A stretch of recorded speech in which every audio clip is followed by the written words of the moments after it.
Salve, and welcome to this video lesson on Chapter 5, Capitulum Quintum, titled Villa et Hortus, Villa and Garden. A villa is a big country home for the Romans. Sometimes the word would imply the estate also, but certainly the fancy home there. Ecce villa et hortus Julii. Look, the villa and the garden of Julius. Julius in magna villa habitat. Julius lives in a big villa. Pater et mater et tres liberi in villa habitant. Father and mother and 3 children live in the villa. Now I want to point out here, habitant, the nt ending is the plural verb, because here the subject is the father and mother and 3 children, so that's plural.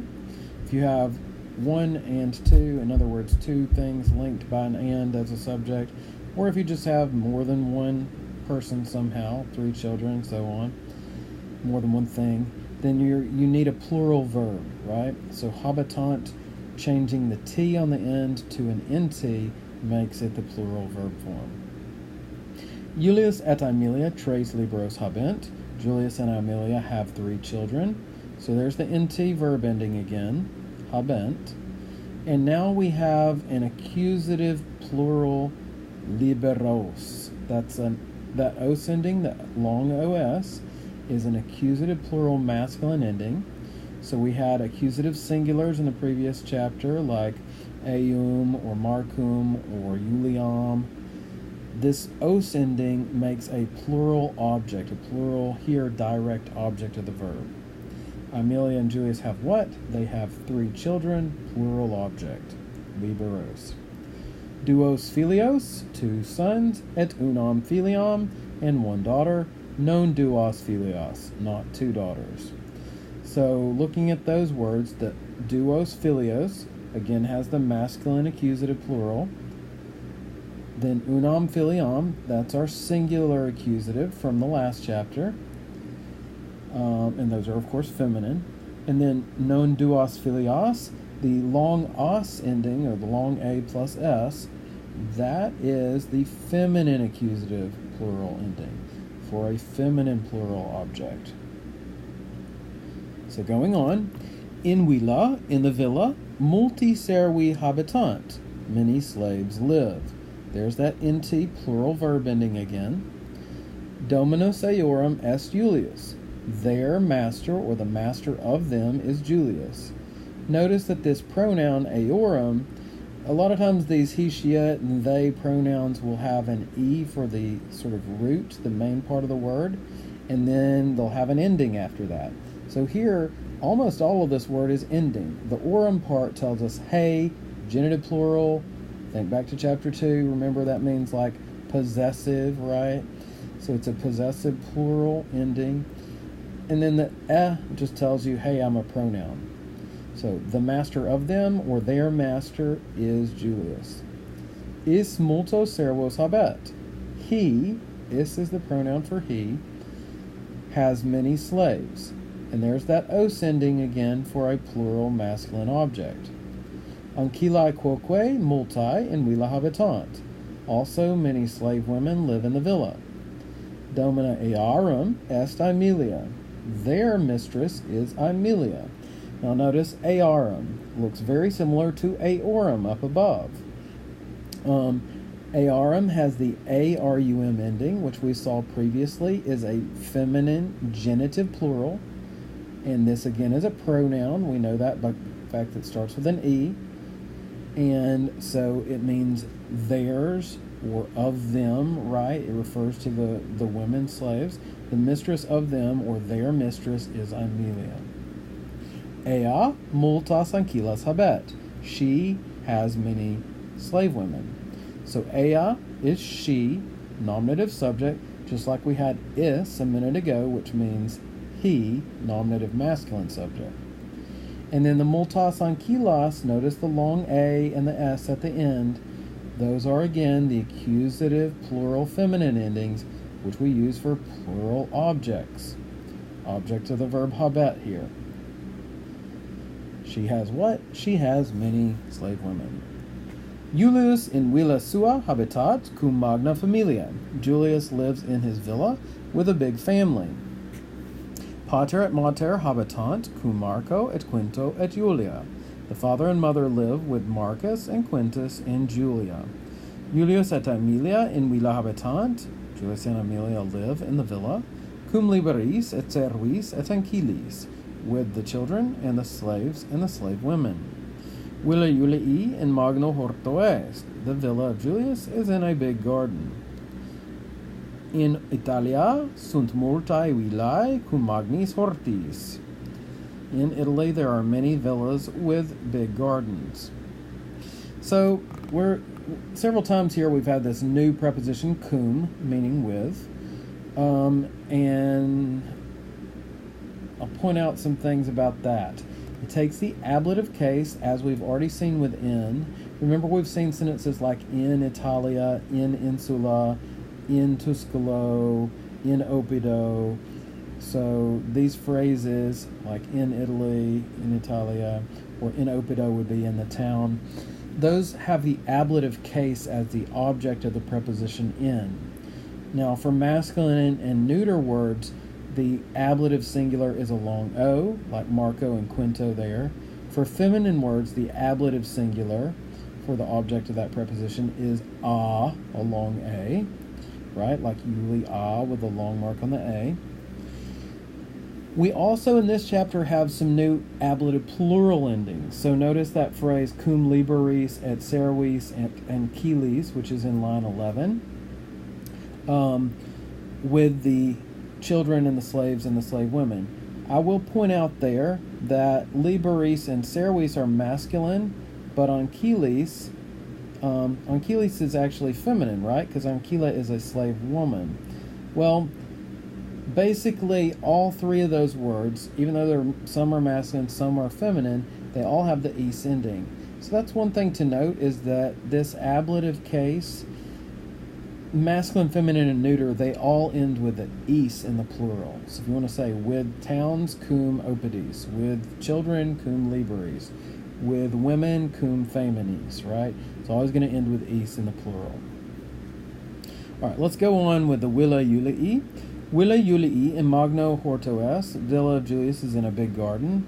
In Italia sunt multae villae cum magnis hortis. In Italy there are many villas with big gardens. There's again the "-is" endings, right? Magnis, hortis. That's the ablative plurals. Because cum means with, and just like in, it takes the ablative case with it.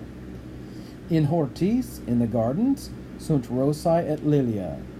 There are roses and lilies. Okay, so we see the rosa et lilium in the margin. Rosa is a feminine word. Lilium is a neuter word. One thing important to remember about neuter words is that neuter, for example, lilium, could be a subject of a sentence or a direct object. It doesn't change for neuter words. With a masculine word, we would have something like an us ending in the nominative and then the in the accusative.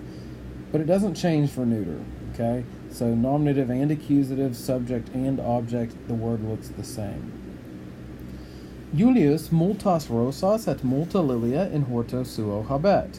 Julius has many roses and many lilies in his garden. Hortus Julii pulcher est. Julius's garden is beautiful. Quia in eo, because in it, eo is the pronoun in the ablative singular. Sunt multae et pulchrae rosae liliaque. There are many and beautiful roses and lilies. Aemilia femina pulchra est. Aemilia is a beautiful woman. Syra non est femina pulchra. Syra is not a beautiful woman. Neque pulcheris nasus eius, sed foedus est. Nor beautiful is her nose. In other words, nor is her nose beautiful, but it is, and you might guess, foedus, opposite of pulcher, as they show you with the arrows in the margin, it means ugly. Okay? And we're going to see a picture of poor Syra. Just want to point out again, eius, that word we just had, means his, hers, or its, takes its gender from the context, which is here referring to Syra. Now we see poor Syra in the margin with her nasus foedus, her ugly nose. We see a top-down view of a house with some things labeled. Ostium number 1 is the front door, ostium. Side door number 6, that's another ostium. Ostium or Yanawa means doorway. All the 5s are cubicula, that's bedrooms. Number 2, that's the atrium, kind of entertaining space. It's a fancy entry hall where you could hang out when you first come into the house if you are visiting. 3 is the impluvium, a rainwater pool. There's a compluvium up above it, an opening in the roof that gathers the water down into that. Number 4 in the back of the house is the peristylum or peristyle. This is a colonnaded courtyard, garden area in the middle, and then the covered walkway around the edge with columns. That's a Greek feature of a house. Now, back to the story.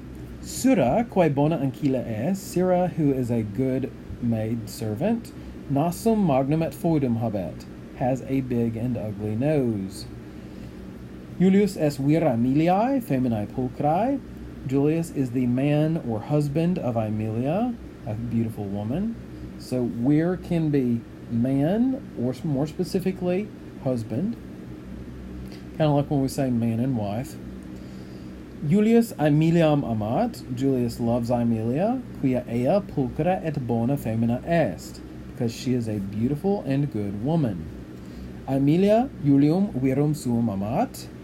Aemilia loves her husband Julius, et cum eo habitat, and lives with him. Pater et mater libero suos amant. The father and mother love their children. Julius non solus, sed cum Aemilia et cum magna familia in villa habitat. Julius does not live alone, but with Aemilia and with his big family in the villa. In villa sunt duo ostia. In the villa there are 2 doors. Ostium magnum et ostium parvum, a big door and a small door. Roman houses often would have a big front entry, and then they would have a side door for business or slaves to come in and out. Villa duo ostia et multas fenestras habet. The villa has 2 doors, ostia, and many fenestras. If you look in the margin, you can probably guess that means windows. Defenestrate is a fancy English word meaning to toss out the window. Here we see a picture of the atrium. In the center of the top is the compluvium. Down below is the impluvium, the pool of water. We see statues around the margin, statuae or signa. We see some paintings, imagenes or picturae. If you look on through, in this particular layout of a house, you can actually see into the peristyle. That wouldn't always be the case. But you can notice this is nicely decorated. This is an entertaining space when visitors first come to the home. In villa Julii magnum atrium est cum impluvio. In the villa of Julius there is a big atrium with an impluvium. Quid est in impluvio? What is in the impluvium? In eo est aqua. In it there is water. In atrio nullae fenestrae sunt. In the atrium there are no windows. It's not an external, it doesn't have external walls, right? So there are no windows here. Of course, you do get light in through the compluvium, the opening in the roof up above, but no windows specifically to this room. All right, well, this starts off our Section A. We're going to finish up Section A in the next video, but I hope you learned a few things. Walete!